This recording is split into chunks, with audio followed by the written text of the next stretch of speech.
दत्तात्रेया तव शरणं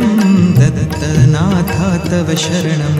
त्रिगुणात्मका त्रिगुणातीता त्रिभुवनपालक तव शरणं शाश्वतमूर्ते तव शरणं श्यामसुन्दरा तव शरणं शेषाभरणा शेषभूषणा शेषशायि गुरु तव शरणं षड्भुजमूर्ते तव शरणं षड्भुजयतिवर तव शरणं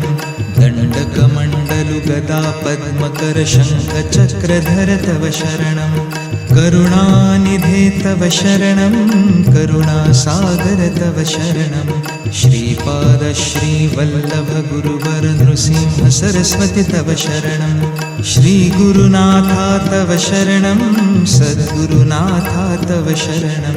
कृष्णासङ्गमतरुवरवासी भक्तवत्सला तव शरणं।